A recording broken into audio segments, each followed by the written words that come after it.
wabarakatuh. Perkenalkan, nama saya Horenisa Budasivana. Saya adalah mahasiswa dari Bakteri Negeri Cilacap dengan program studi D4 Teknik Pengendalian Pencemaran Lingkungan. Nah, dalam video kali ini saya akan menjelaskan mengenai mata kuliah biokimia yang diampu oleh dosen Pak Oto Prasadi SPI MSI. Selamat menyaksikan. Adapun cakupan materi yang saya akan jelaskan dalam video kali ini yaitu pertama mengenai biokimia sendiri, yang kedua mengenai karbohidrat, yang ketiga mengenai protein, yang keempat mengenai unsur hara dan makro, dan yang kelima itu mengenai enzim. Nah, langsung saja kita ke dalam materi yang pertama yaitu mengenai biokimia. Biokimia merupakan jembatan antara kimia dan biologi yang secara sederhana dapat didefinisikan sebagai kimia dari kehidupan, atau biochemistry is chemistry of life, yaitu ilmu yang mempelajari reaksi pada makhluk hidup. Lalu, adapun pembahasan biokimia sendiri dapat dibagi dalam 3 topik, yaitu yang pertama, struktur biokimia difokuskan pada struktur molekul penyusun makhluk hidup yang dikaitkan dengan hubungan antara struktur molekul dan fungsi biologi molekul penyusun makhluk hidup. Yang kedua, itu mengenai proses metabolisme yang terjadi pada makhluk hidup dan regulasinya serta energi yang terlibat. Yang nomor 3, yang terakhir itu mengenai informasi biokimia yang dihubungkan dengan proses kimia dan senyawa yang menyimpan dan mentransmisikan informasi biologi yang dikenal sebagai pewarisan sifat sel. Kemudian makromolekul pada sel hidup dapat bergabung dengan makromolekul lainnya, membentuk kompleks supermolekul seperti membran, dinding sel, kromosom, dan virus. Nah, deretan reaksi pada pembentukan atau degradasi molekul komponen sel hidup tersebut dikenal dengan metabolisme. Setiap reaksi pada reaksi metabolisme dikatalisis oleh enzim sehingga deretan reaksi pada metabolisme itu berlangsung secara cepat, namun tetap diregulasi agar kadar metabolit di dalam sel adalah tetap. Dalam ilmu biokimia sendiri terdapat beberapa karakteristik makhluk hidup yang harus kita ketahui. Yang pertama, makhluk hidup tersusun atas sel. Yang kedua, makhluk hidup mengalami pertumbuhan dan perkembangan. Yang ketiga, makhluk hidup mengalami metabolisme. Yang keempat, makhluk hidup memberikan respon terhadap rangsangan. Dan yang terakhir, yang kelima, makhluk hidup mempunyai kemampuan beradaptasi dengan lingkungan. Pemetaan sifat dan pupuk organik. Kemudian pada bidang peternakan ditemukan ternak unggul, sedangkan pada bidang pangan ditemukan pembuatan keju, yogurt, kecap, tempe, produksi asam amino esensial, produksi vitamin, dan produksi enzim pangan seperti produksi amilase, lipase, selulase, silanase, dan insulin. Nah, kemudian kita akan membahas materi yang kedua, yaitu adalah mengenai karbohidrat. Karbohidrat atau sakarida dalam bahasa Yunani, yaitu disebut dengan sakaron yang artinya gula, adalah komponen esensial semua organisme hidup. Nah, karbohidrat sendiri merupakan kelompok molekul biologi yang paling melimpah di bumi. Meskipun semua organisme dapat mensintesa karbohidrat, namun kebanyakan karbohidrat dihasilkan oleh organisme fotosintetik, termasuk bakteri tertentu, alga, dan tumbuhan. Nah, selanjutnya organisme ini merubah energi cahaya matahari menjadi energi kimia, kemudian energi kimia digunakan untuk membuat karbohidrat dari karbon dioksida atau CO2. Nah, adapun klasifikasi utama karbohidrat itu dibagi menjadi 4 macam. Yang pertama adalah monosakarida. Nah, monosakarida itu merupakan unit terkecil dari struktur karbohidrat. Kemudian yang kedua itu adalah disakarida yang terdiri dari 2 residu monosakarida yang berikatan kovalen dengan nama ikatan glikosida. Yang ketiga yaitu adalah oligosakarida yang dalam bahasa Yunani itu oligos yang artinya sedikit, terikat 3 sampai kira-kira 20 residu monosakarida. Kemudian yang keempat itu adalah polisakarida yang dalam bahasa Yunani itu polis artinya banyak, yang merupakan polimer yang mengandung banyak residu monosakarida. Kemudian secara struktural, karbohidrat merupakan polihidroksialdehid atau polihidroksiketon atau senyawa yang menghasilkan polihidroksialdehid atau polihidroksiketon pada produk hidrolisisnya. Nah, molekul karbohidrat dapat berikatan dengan molekul lain membentuk glikokonjugat. Nah, glikokonjugat sendiri adalah turunan karbohidrat di mana satu atau lebih rantai karbohidrat berikatan kovalen dengan peptida, protein atau lipid. Nah, turunan ini termasuk proteoglikan, peptidoglikan, glikoprotein, dan glikolipid yang dimana karbohidrat pada turunan tersebut merupakan heteroglikan. Selanjutnya, kita akan masuk ke dalam monosakarida dan turunannya, di mana unit pembangun semua karbohidrat adalah monosakarida. Monosakarida dapat diartikan sebagai sebuah unit gula atau karbohidrat yang paling sederhana, karena monosakarida tidak dapat lagi dihidrolisis menjadi gula yang lebih sederhana. Nah, sifat monosakarida sendiri adalah larut dalam air, berwarna putih, padat, kristalin, dan berasa manis. Kebanyakan dari monosakarida disintesis dari senyawa sederhana pada proses yang dinamakan gluconeogenesis, dan monosakarida lainnya dihasilkan melalui proses fotosintesis pada tumbuhan dan bakteri tertentu. Nah, contoh dari monosakarida adalah glukosa, fruktosa, galaktosa, dan ribosa. Selanjutnya, secara superkimia, monosakarida adalah polihidroksialdehid atau polihidroksiketon. Adapun pengelompokan monosakarida berdasarkan tipe gugus karbonnya dan jumlah atom karbonnya, yaitu diantaranya yang pertama, jika gugus karbon monosakarida sebuah aldehid, maka dinamakan aldosa. Kemudian yang kedua, jika gugus karbon monosakarida sebuah keton, maka dinamakan ketosa. Yang ketiga, aldosa dengan 3, 4, 5, 6, dan 7 atom karbon berturut-turut dinamakan aldoterosa, aldotetrosa, aldopentosa, aldoheksosa, dan aldoheptosa. Kemudian yang terakhir, ketosa dengan 3, 4, 5, dan 6, 7 atom karbon berturut-turut dinamakan ketotriosa, ketotetrosa, ketopentosa, ketoheksosa, dan ketoheptasa. Adapun terdapat banyak turunan monosakarida, yaitu sugar fosfat, deoksi sugar, dan amino sugar, kemudian sugar alkohol, dan sugar asid. Nah, monosakarida dan turunannya mempunyai singkatan yang digunakan untuk menggambarkan polisakarida yang lebih kompleks. Seperti ribosa memiliki singkatan RB, silosa memiliki singkatan sil, fruktosa memiliki singkatan fru, dan sebagainya. Kemudian kita masuk ke dalam materi disakarida dan turunannya.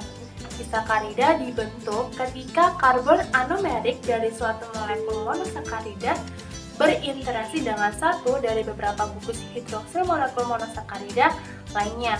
Interaksi ini membentuk ikatan kovalen yang dinamakan ikatan glikosida, yang dimana ikatan tersebut pada maltosa terbentuk antara gugus hidroksil pada hemiacetal AD glukosa dengan H pada gugus hidroksil atom C4 pada BD glukosa lainnya membentuk maltosa. Nah, disakarida yang paling umum ditemui adalah maltosa, selobiosa, laktosa, dan sukrosa. Nah, maltosa adalah disakarida yang dilepaskan selama hidrolisis pati. Maltosa disusun oleh dua molekul D-glukosa yang dihubungkan oleh ikatan alfa glikosidik. Ikatan glikosidik menghubungkan C1 dari suatu residu dengan atom oksigen yang terikat pada C4 dari residu keduanya. Nah, glukosa sebelah kanan pada maltosa adalah ujung dari pereduksi. Selobiosa adalah dimer glukosa. Selobiosa adalah disakarida yang berulang pada struktur selulosa, suatu polisakarida tanaman. Nah, selobiosa dilepaskan selama hidrolisis selulosa. Perbedaan antara maltosa dan selobiosa adalah ikatan glikosidik. Kemudian sukrosa merupakan disakarida yang paling melimpah di alam dan dinamakan juga dengan gula meja. Sukrosa disintesa hanya pada tumbuh-tumbuhan dan banyak terdapat pada tumbuhan tebu. Sukrosa dibedakan menjadi 3 disakarida lainnya karena ikatan glikosidanya menghubungkan atom karbon anomirik dari 2 residu monosakarida. Oleh sebab itu, konfigurasi dari residu glukopiranose dan fruktofuranose di dalam sukrosa adalah tetap dan tidak ada residu yang bebas dalam kesetimbangan. Nah, kemudian laktosa merupakan disakarida utama yang terdapat pada susu. Laktosa disintesa pada kelenjar susu. Secara alami, laktosa nomor alfa berasa manis lebih stabil daripada anomar beta. Kemudian kita masuk ke dalam olisakarida dan turunannya. Pada sel olisakarida paling banyak terdiri dari 3 atau lebih unit residu monosakarida. Olisakarida ini tidak berada dalam keadaan bebas, tetapi sering berikatan dengan molekul non-gula seperti lipid membentuk glikolipid, protein membentuk glikoprotein, yang keduanya mempunyai fungsi pengatur. Glikoprotein dan glikolipid adalah glikoconjugates. Contoh olisakarida yang tidak terikat dalam molekul lain adalah fructoligosakarida atau FOS dan galactoligosakarida atau GOS. Selanjutnya itu adalah polisakarida dan turunannya. Polisakarida dinamakan juga dengan glikan. Antar glikan dapat berbeda dalam hal unit monosakarida penyusunnya, panjang rantai polisakarida, tipe ikatan antara unit monosakarida, dan jumlah percabangan. Polisakarida sendiri dapat dikelompokkan menjadi 2 kelompok besar, yaitu hemopolisakarida dan heteropolisakarida. Nah, hemopolisakarida dinamakan juga hemoglikan, yaitu polisakarida yang mengandung hanya satu tipe residu monosakarida. Sedangkan heteropolisakarida dinamakan juga dengan heteroglikan, yaitu polisakarida yang mengandung residu monosakarida lebih dari satu tipe. Hemoglikan dan heteroglikan dapat berbentuk rantai lurus maupun bercabang. Beberapa hemoglikan berfungsi sebagai molekul penyimpan energi seperti pati dan glikogen. Sedangkan hemoglikan yang lain berfungsi sebagai elemen struktural dinding sel tumbuhan, yaitu selulosa dalam rangka luar hewan, yaitu kitin. Nah, heteroglikan juga menyediakan pendukung ekstraseluler untuk semua kingdom. Selulosa, pati, dan glikogen adalah contoh dari homoglikan. Sedangkan polimer pada peptidoglikan termasuk kelompok heteroglykan. Kemudian kita masuk ke dalam materi yang ketiga, yaitu pembahasan mengenai protein. Protein sendiri itu berasal dari bahasa Yunani yaitu protos, yang berarti yang paling utama. Protein sendiri di dalam sel mempunyai peranan yang paling penting sehingga diartikan sebagai yang paling utama. Adapun fungsi dari protein antara lain yaitu perlindungan terhadap infeksi, katalis reaksi metabolik, dan dukungan dan kekuatan mekanik. Nah, protein merupakan kelompok molekul makanan yang penting karena protein menyediakan organisme tidak hanya karbon dan hidrogen, tetapi juga nitrogen dan sulfur yang tidak tersedia pada lemak. Protein memiliki bentuk yang bervariasi dan dapat dikelompokkan menjadi 2, yaitu protein globular dan protein fibros. Nah, untuk protein globular itu merupakan protein yang larut dalam air, berbentuk seperti bola dengan karakteristik pada bagian dalam protein hidrofobik dan pada permukaan protein hidrofilik. Kebanyakan dari protein globular adalah enzim. Kemudian selanjutnya adalah protein fibros, itu adalah protein struktural yang menyediakan dukungan mekanik pada sel dan organisme dan dirancang khusus seperti kabel besar atau lembaran.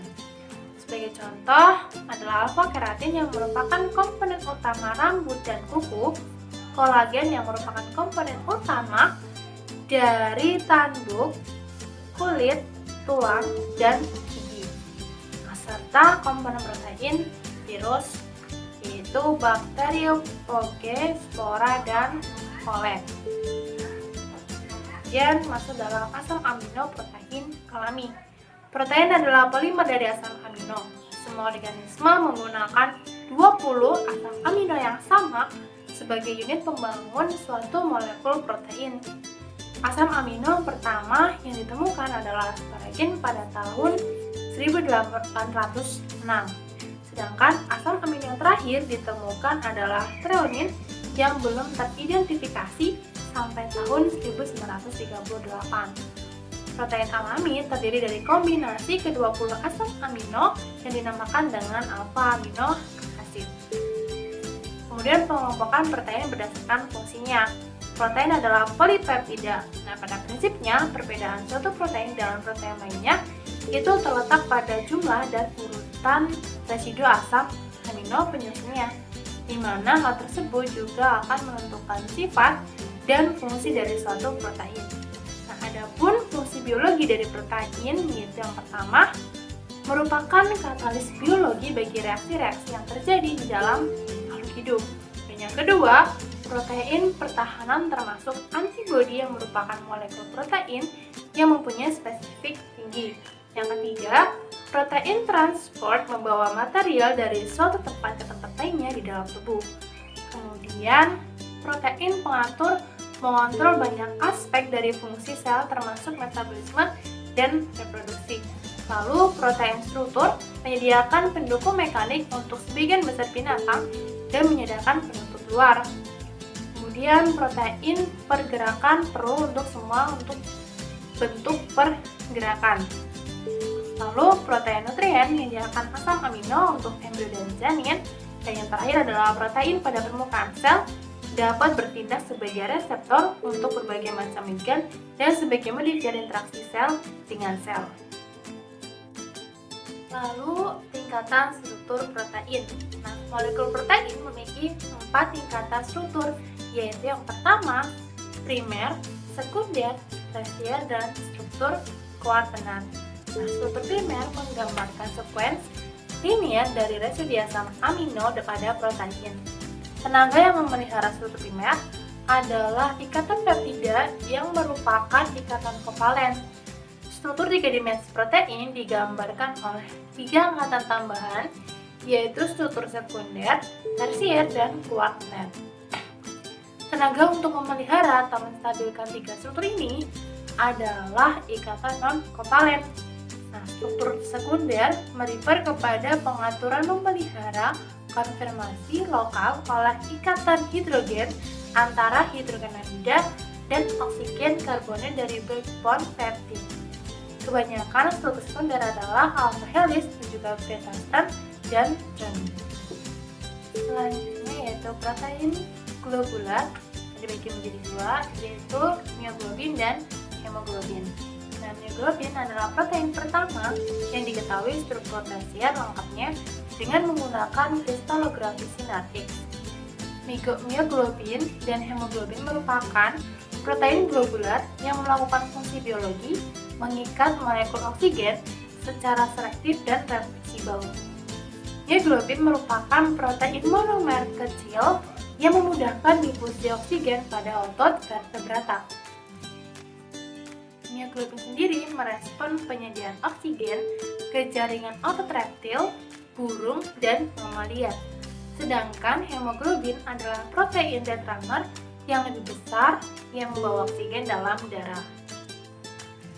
Nah, selanjutnya itu adalah protein-protein yang dibagi juga menjadi 2, yaitu keratin dan kolagen. Keratin adalah protein yang tahan secara mekanik dan tidak bereaksi secara kimia, serta terdapat pada semua vertebrata tingkat tinggi. Keratin diklasifikasikan sebagai alfa keratin atau beta keratin. Protein alfa keratin menyusun hampir seluruh dari rambut, sutra, wool, kuku cakar, kulit, bulu domba, bulu ayam, dan tanduk. Protein alfa keratin mempunyai sejumlah besar residu alanin dan leusin. Karena asam amino ini nonpolar dan mengarah ke arah luar dari alfa helix, akibatnya protein ini sangat tidak larut di dalam air. Protein alfa keratin yang paling liat dan keras adalah alfa-keratin pada kulit kura-kura yang mengandung sistein dalam jumlah tinggi sampai 18%. Dengan demikian, alfa-keratin dari sumber berbeda akan berbeda pula kandungan sisteinnya. Selanjutnya yaitu kolagen. Kolagen berasal dari bahasa Yunani yaitu kola yang artinya lem. Kolagen sendiri adalah komponen protein utama jaringan penghubung dari vertebrata dan merupakan protein yang paling melimpah. Kolagen terdiri dari sekitar 30% dari total protein mamalia serta merupakan protein yang cocok sebagai komponen utama jaringan penggas seperti pada tulang, gigi, urat, matrik organik dari tulang, dan kornea mata. Jaringan penggas sendiri juga menyelubungi pembuluh darah, membentuk dan mengikat sel bersama-sama menjadi jaringan. Adapun urat sebagian besar tersusun atas kolagen. Selanjutnya yaitu denaturasi protein. Suhu dan pH yang ekstrim mempunyai efek yang besar pada konformasi protein, yaitu menyebabkan molekul protein kehilangan karakteristik bentuk 3 dimensinya. Perubahan ini menyebabkan fungsi protein menurun atau hilang sama sekali. Denaturasi terjadi ketika organisasi struktur protein globuler seperti alpha helix, beta sheet, dan pelipatan tersier protein menjadi kacau sempurna namun tidak mengubah struktur primer protein. Lalu kestabilan protein pada suhu tinggi. Mikroorganisme yang hidup pada suhu tinggi dikelompokkan sebagai termofila dan hipertermofila. Enzim dan protein pada mikroorganisme tersebut lebih tahan panas daripada mesofila dan fungsinya optimal pada suhu tinggi, sehingga mikroorganisme tersebut dapat bertahan pada suhu tinggi. Adapun kestabilan panas dapat dicapai oleh termofila dan hipertermofila dikarenakan enzim termostabil sering berbeda sangat sedikit pada sekuens asam aminonya dibandingkan dengan enzim sensitif panas. Substitusi asam amino hanya terjadi pada sedikit lokasi dalam enzim yang memungkinkan protein melipat dalam cara yang stabil terhadap panas. Lalu gel elektroforesis protein. Gel elektroforesis protein adalah teknik pemisahan molekul protein berdasarkan sifat fisikanya seperti muatan atau masanya dalam matriks gel menggunakan arus listrik. Protein umumnya dipisahkan dengan cara ini menggunakan polyacrylamide gel elektroforesis untuk mengidentifikasi individual protein di dalam sampel kompleks atau untuk menguji protein multi-unit dalam suatu sampel protein. Kemudian terdapat protein pada basis data GESI, PDB, dan GenBank. Beberapa basis data bio yang terkenal adalah basis data GESI, PDB, dan GenBank. Sekuens residu asam amino suatu protein, sekuens basa nukleotida suatu gen dapat disimpan pada basis data GenBank. Sebahas ini berasal dari siapa saja yang ingin mempublikasikan penemuannya ke seluruh dunia sehingga data ini bertambah secara eksponensial. Basis data GESI adalah data yang berhubungan dengan enzim yang substratnya karbohidrat. Sedangkan data pada basis data PDB adalah data protein, terutama yang berhubungan dengan struktur 3 dimensi protein. Selain itu, adapun rekod pada GenBank memiliki format yang disebut dengan format GenBank yang secara umum memiliki bagian-bagian penting, yaitu locus, definisi, accession, versi, geninfo, identifier, keyword, search, reference, filter, dan sequence. Selanjutnya kita masuk ke dalam materi yang keempat, yaitu mengenai unsur hara makro dan mikro, khususnya itu pada tumbuhan. Nah, tanaman seperti halnya makhluk hidup memerlukan nutrisi yang cukup memadai dan seimbang agar dapat tumbuh dan berkembang dengan baik. Secara garis besar, tanaman atau tumbuhan memerlukan 2 jenis unsur hara untuk menunjang pertumbuhan dan perkembangannya yang optimal. Kedua jenis unsur hara tersebut disebut unsur hara makro atau unsur-unsur hara yang dibutuhkan tumbuhan dalam jumlah besar Dan unsur hara mikro, unsur yang diperoleh ataupun diperlukan tanaman dalam jumlah kecil. Nah, untuk unsur hara makro itu terdiri dari yang pertama, yaitu adalah nitrogen. Unsur nitrogen sangat berperan dalam pembentukan sel tanaman, jaringan, dan organ tanaman. Nitrogen memiliki fungsi utama sebagai bahan sintetis klorofil, protein, dan asam amino. Oleh karena itu, unsur nitrogen dibutuhkan dalam jumlah yang cukup besar, terutama pada saat pertumbuhan memasuki fase vegetatif. Terdapat dua bentuk nitrogen, yaitu amonium atau Na4 dan nitrat atau NO3. Nah, berdasarkan penelitian para ahli, kadar amonium sebaiknya tidak lebih dari 25% dari total konsentrasi nitrogen. Dikarenakan nitrogen yang berasal dari amonium akan memperlambat pertumbuhan karena mengikat karbohidrat sehingga pasokan sedikit.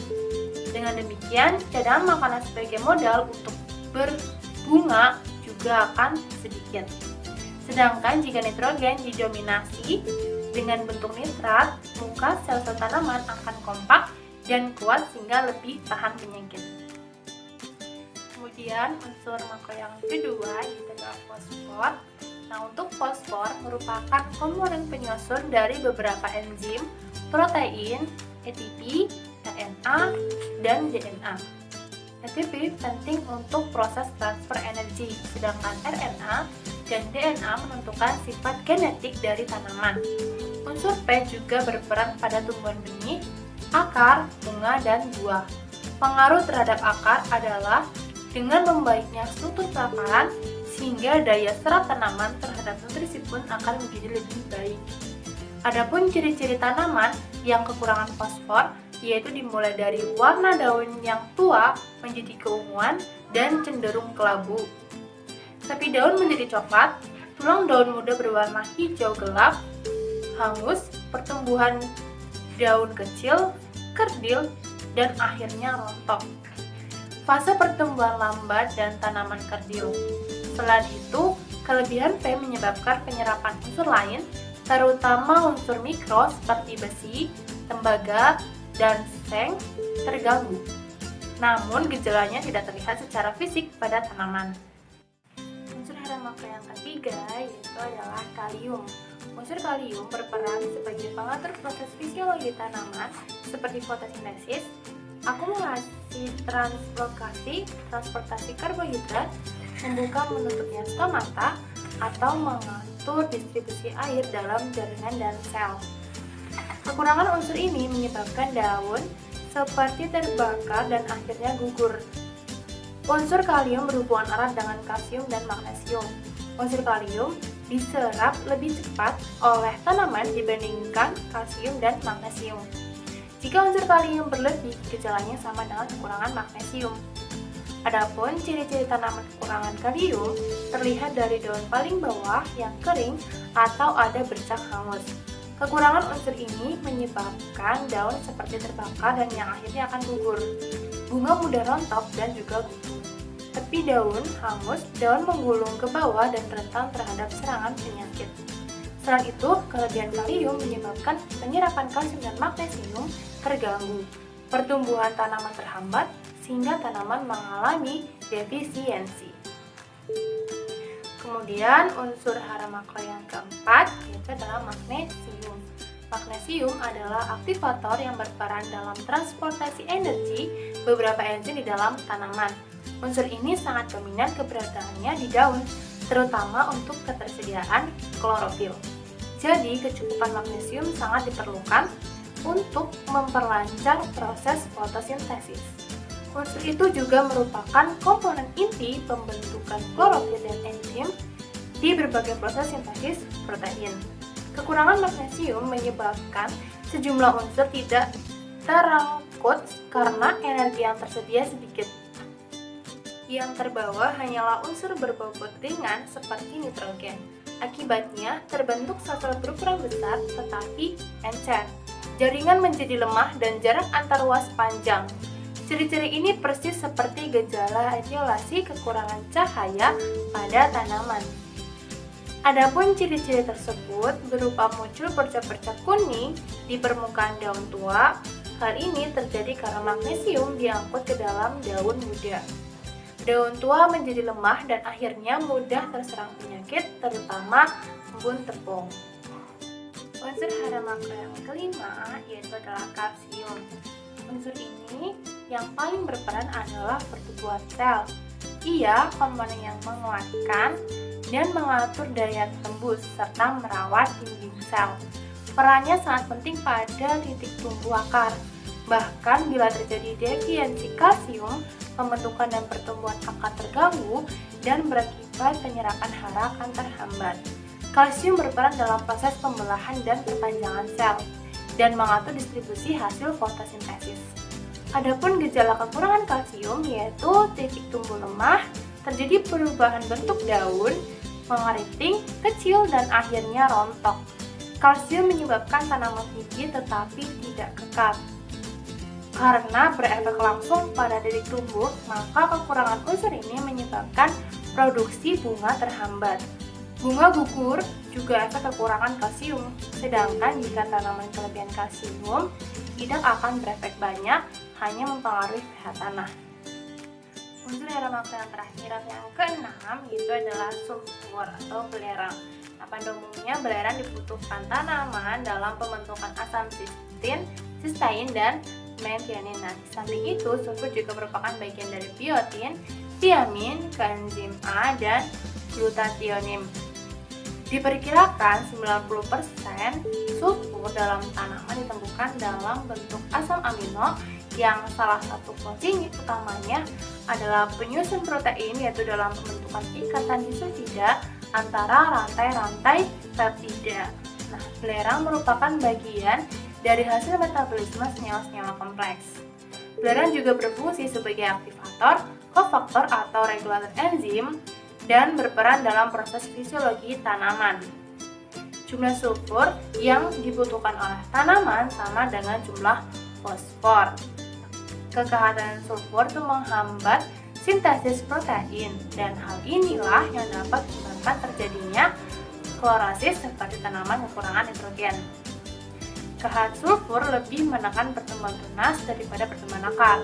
Gejala kehadiran sulfur lebih nampak pada daun muda dengan warna daun yang menguning sebagai mobilitasnya sangat rendah di dalam tanaman. Kemudian kita masuk dalam materi unsur hara mikro. Unsur mikro adalah unsur yang diperlukan tanaman dalam jumlah sedikit, walaupun hanya diserap dalam jumlah sedikit, tetapi amat penting untuk menunjang keberhasilan proses-proses dalam tumbuhan. Tanpa unsur mikro, bunga adenum tidak tampil prima, bunga akan mulai dan lain sebagainya. Untuk unsur mikro yang pertama yaitu adalah boron. Boron memiliki kaitan erat dalam proses pembentukan, pembelahan, dan diferensiasi dan pembagian tugas sel. Hal ini terkait dengan perannya dalam sintesis RNA, bahan dasar pembentukan sel. Boron diangkut dari akar ke tajuk tanaman melalui pembuluh xilem. Di dalam tanah, boron tersedia dalam jumlah terbatas dan mudah tercuci. Kekurangan boron paling sering dijumpai pada adenium. Cirinya itu mirip dengan daun variegata. Adapun ciri-ciri tanaman yang kekurangan boron, diantaranya itu daun akan berwarna lebih gelap daun dibandingkan daun normal, tebal dan mengkerut. Sedangkan jika kelebihan boron, ujung daun akan berwarna kuning dan mengalami nekrosis. Kemudian untuk unsur hara mikro yang kedua yaitu adalah tembaga. Fungsi penting tembaga adalah aktivator dan membawa beberapa enzim. Dia juga berperan membantu kelancaran proses fotosintesis, membentuk klorofil, dan berperan dalam fungsi reproduksi. Kekurangan tembaga pada tumbuhan akan berakibat pada daun yang akan berwarna hijau kebiruan, tunas daun mengucuk, dan tumbuhan kecil. Pertumbuhan bunga terhambat berwarna gelap. Sedangkan jika tanaman kelebihan tembaga, maka tanaman akan tumbuh kerdil, percabangan terbatas, pembentukan akar terhambat, akar menebal dan akan berwarna gelap. Untuk unsur hara mikro yang ketiga yaitu adalah seng atau zinc. Hampir mirip dengan mangan dan juga magnesium, seng berperan dalam aktivator enzim, pembentukan klorofil, dan membantu proses fotosintesis. Kekurangan biasanya terjadi pada media yang sudah lama digunakan. Apabila tanaman kekurangan seng, maka akan berakibat pada pertumbuhan lambat, jarak antar buku pendek, daun kerdil, mengkerut atau menggulung di satu sisi lalu disusul dengan kerontokan. Nah, bakal buah menguning, terbuka, dan akhirnya gugur. Buah pun akan lebih lemas, sehingga buah yang seharusnya lurus membengkok, sedangkan jika kelebihan seng tidak menunjukkan dampak yang nyata. Nah, selanjutnya untuk unsur hara mikro yang keempat yaitu adalah besi atau ferro. Besi berperan dalam proses pembentukan protein sebagai katalisator pembentukan klorofil. Besi berperan sebagai pembawa elektron pada proses fotosintesis dan respirasi, sekaligus menjadi aktivator beberapa enzim. Unsur ini tidak mudah bergerak, sehingga bila terjadi kekurangan sulit diperbaiki. Besi paling sering bertentangan atau antagonis dengan unsur mikro lain. Untuk mengurangi efek itu, maka besi sering dibungkus dengan kelat seperti ETA atau etilen diamin tetraasetit asid. Nah, ETA adalah suatu komponen organik yang bersifat menstabilkan ion metal. Adanya ETA sendiri, maka sifat antagonis besi pada pH tinggi berkurang jauh. Di pasaran dijumpai dengan merek VETA. Adapun kekurangan besi itu ditunjukkan dengan gejala klorosis dan daun menguning atau nekrosa. Daun muda tampak putih karena kekurangan klorofil. Selain itu terjadi karena kerusakan akar. Jika adenom dikeluarkan dari potnya akan terlihat potongan-potongan akar yang mati. Kemudian untuk unsur hara mikro yang kelima yaitu ada molybdenum atau MO. Nah, molybdenum sendiri bertugas sebagai pembawa elektron untuk mengubah nitrat menjadi enzim. Unsur ini juga berperan dalam fiksasi nitrogen. Kekurangan molybdenum pada tanaman ditunjukkan dengan munculnya klorosis di daun tua, kemudian menjalar ke daun muda. Sedangkan jika kelebihan tidak menunjukkan gejala yang nyata pada adenium. Kemudian unsur mikro yang keenam itu adalah mangan. Mangan merupakan unsur mikro yang dibutuhkan tanaman dalam jumlah yang tidak terlalu banyak. Mangan sangat berperan dalam sintesa klorofil. Selain itu berperan sebagai koenzim. Sebagai aktivator beberapa enzim respirasi dalam reaksi metabolisme nitrogen dan fotosintesis. Mangan juga diperlukan untuk mengaktifkan nitrat reduktase sehingga tumbuhannya mengalami kekurangan. Mangan memerlukan sumber nitrogen dalam bentuk NH4+. Peranan mangan dalam fotosintesis itu berkaitan dengan pelepasan elektron dari air dalam pemisahannya menjadi hidrogen dan oksigen. Adapun fungsi unsur hara mangan bagi tanaman ialah yang pertama itu diperlukan oleh tanaman untuk pembentukan protein dan vitamin, terutama vitamin C.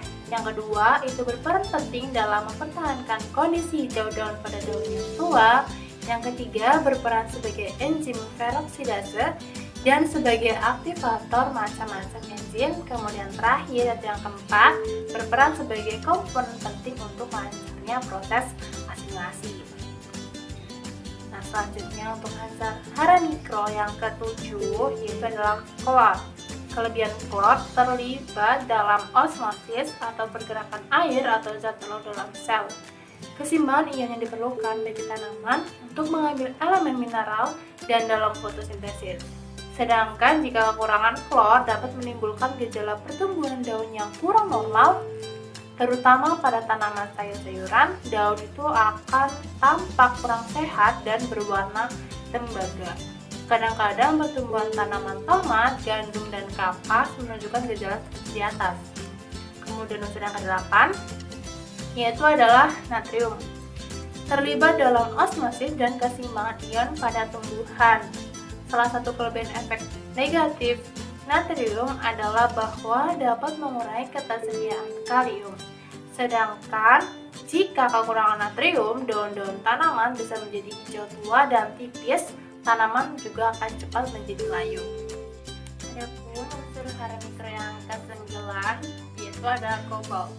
Kobalt jauh lebih tinggi untuk fiksasi nitrogen daripada amonium gizi, sehingga kekurangan nitrogen dapat mengakibat gejala defisiensi, sedangkan kekurangan kobalt dapat mengurangi pembentukan hemoglobin dan prestasi nitrogen. Kemudian untuk unsur hara mikro yang ke-10 yaitu adalah silikon. Silikon dapat meningkatkan hasil melalui peningkatan efisiensi fotosintesis dan menginduksi ketahanan terhadap hama dan penyakit. Ditemukan sebagai komponen dari dinding sel, tanaman dengan pasokan silikon larut menghasilkan tanaman yang lebih kuat, meningkatkan panas dan kekeringan tanaman. Toleransi silikon dapat disimpan oleh tanaman di tempat infeksi oleh jamur untuk memerangi penetrasi dinding sel oleh jamur yang menyerang. Sedangkan kekurangan silikon dapat mengakibatkan tanaman mudah terserang penyakit. Nah, untuk selanjutnya yaitu untuk unsur mikro yang terakhir yaitu yang ke-11 adalah nikel. Nikel diperlukan untuk enzim urease untuk menguraikan urea dalam membebaskan nitrogen ke dalam bentuk yang dapat digunakan untuk tanaman. Selain itu, nikel juga diperlukan untuk penyerapan zat besi. Benih perlu nikel untuk berkecambah. Tanaman tumbuh tanpa tambahan nikel akan berangsur angsur mencapai tingkat kekurangan saat mereka dewasa dan mulai pertumbuhan reproduksi. Adapun kekurangan dari unsur nikel pada tanaman akan menimbulkan kegagalan dalam menghasilkan benih yang layak. Kemudian untuk materi yang terakhir itu adalah mengenai enzim. Nah, enzim adalah biomolekul protein yang berfungsi sebagai katalis dalam suatu reaksi kimia organik. Semua proses biologi sel memerlukan enzim agar dapat berlangsung dengan cukup cepat dalam satu arah lintasan metabolisme yang ditentukan oleh hormon sebagai promotor. Nah, enzim merupakan suatu biokatalisator yang berarti suatu bahan yang berfungsi mempercepat reaksi kimia dalam tubuh makhluk hidup. Tetapi zat tersebut tidak ikut bereaksi karena pada akhir reaksi zat tersebut akan terbentuk kembali. Enzim bekerja dengan cara bereaksi dengan molekul substrat untuk menghasilkan senyawa intermediate melalui suatu reaksi kimia organik yang membutuhkan energi aktivasi lebih rendah sehingga percepatan reaksi kimia terjadi karena reaksi kimia dengan energi aktivasi lebih tinggi sehingga membutuhkan waktu yang lebih lama. Adapun kerja enzim itu dipengaruhi oleh beberapa faktor, terutama adalah substrat, suhu, keasaman, kofaktor, dan inhibitor. Tiap enzim memerlukan suhu dan pH optimum yang berbeda-beda karena enzim adalah protein yang dapat mengalami perubahan bentuk jika suhu dan keasaman itu berubah. Di luar suhu atau pH yang sesuai, enzim tidak dapat bekerja secara optimal atau strukturnya akan mengalami kerusakan yang menyebabkan enzim kehilangan fungsinya. Selain itu, kerja enzim juga dipengaruhi oleh inhibitor. Nah, banyaknya dari obat dan racun adalah inhibitor. Adapun fungsi enzim yang pertama adalah mempercepat reaksi pada suhu dan tekanan tetap tanpa mengubah besarnya tahapan seimbangnya. Yang kedua, mengendalikan reaksi, dan terakhir adalah menurunkan energi aktivasi. Selanjutnya ada sifat enzim, yaitu enzim merupakan biokatalisator yang mempercepat jalannya reaksi tanpa ikut bereaksi. Kemudian termolabel atau mudah rusak bila dipanaskan lebih dari 60 derajat Celcius. Yang ketiga itu merupakan senyawa protein sehingga sifat protein masih melekat pada enzim. Kemudian yang keempat itu bekerja di dalam sel atau dengan endoenzim dan di luar sel atau eksoenzim. Umumnya enzim bekerja mengkatalis reaksi satu arah meskipun ada mengkatalis reaksi dua arah. Kemudian sifat selanjutnya itu umumnya enzim tidak dapat bekerja tanpa adanya suatu zat non-protein tambahan yang disebut dengan kofaktor. Selanjutnya enzim bersifat koloid, luas permukaan besar dan bersifat hidrofil. Dan yang terakhir, enzim sangat peka terhadap faktor-faktor yang menyebabkan denaturasi protein, misal suhu, pH, dan lain sebagainya. Adapun untuk ciri-ciri enzim, yang pertama merupakan sebuah protein, yang kedua bekerja secara khusus atau bekerja hanya dalam satu reaksi saja, tidak dapat digunakan dalam beberapa reaksi. Yang ketiga dapat digunakan berulang kali karena enzim tidak berubah pada saat terjadi reaksi. Dan yang keempat, rusak oleh panas dan hanya dapat bertahan pada 50 derajat Celcius. Dan yang terakhir dan yang kelima, itu dapat bekerja bolak-balik atau satu enzim dapat menguraikan satu senyawa menjadi senyawa lainnya. Selanjutnya, faktor-faktor yang mempengaruhi kerja enzim. Yang pertama adalah temperatur atau suhu. Umumnya, enzim bekerja pada suhu yang optimum. Apabila suhu turun, maka aktivasi enzim akan terhenti, tetapi enzim tidak rusak. Sebaliknya, apabila pada suhu tinggi, aktivasi enzim menurun dan enzim menjadi rusak. Kemudian yang kedua adalah air. Air berperan dalam memulai kegiatan enzim. Contoh pada waktu biji dalam keadaan kering, kegiatan enzim tidak terlihat. Namun setelah ada air melalui proses inhibisi, mulailah biji berkecambah. Kemudian faktor yang ketiga, itu adalah pH.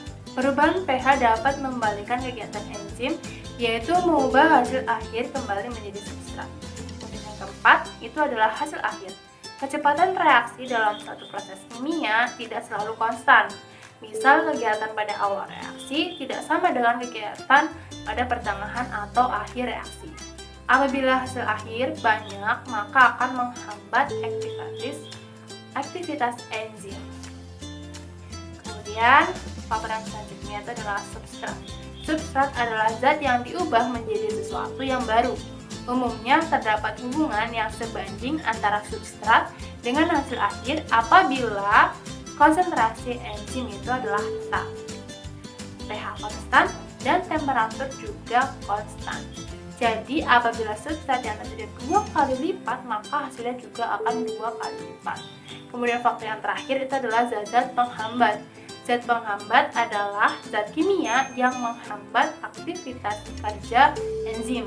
Contohnya garam-garam dari logam berat seperti raksa. Adapun klasifikasi enzim berdasarkan tempat kerja itu dibagi menjadi dua, yaitu ada endoenzim.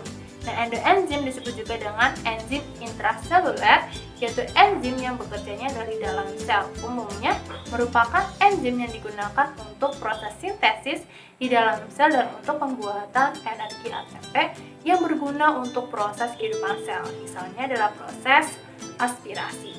Kemudian yang kedua, yaitu adalah eksoenzim. Eksoenzim juga disebut dengan enzim ekstraseluler, yaitu enzim yang bekerja di luar sel.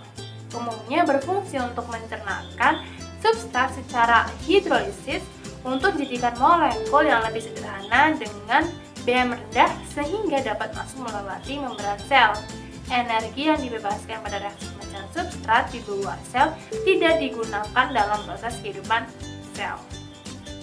Lalu kita masuk ke dalam klasifikasi enzim berdasarkan daya katalisisnya. Itu dibagi menjadi 6, yaitu yang pertama itu adalah riase, yang kedua oksidoreduktase, yang ketiga hidrolase, yang keempat isomerase, yang kelima adalah transferase, dan yang terakhir adalah ligase. Lalu terdapat mekanisme kerja enzim. Nah, cara kerja enzim dalam mempercepat reaksi kimia ialah dengan berinteraksi bersama substrat, kemudian substrat tersebut akan diubah menjadi sebuah produk. Apabila terbentuk produk, enzim akan melepaskan diri dari substrat tersebut. Hal tersebut dikarenakan enzim tidak bereaksi dengan substratnya. Terdapat dua teori yang menggambarkan bagaimana cara kerja enzim.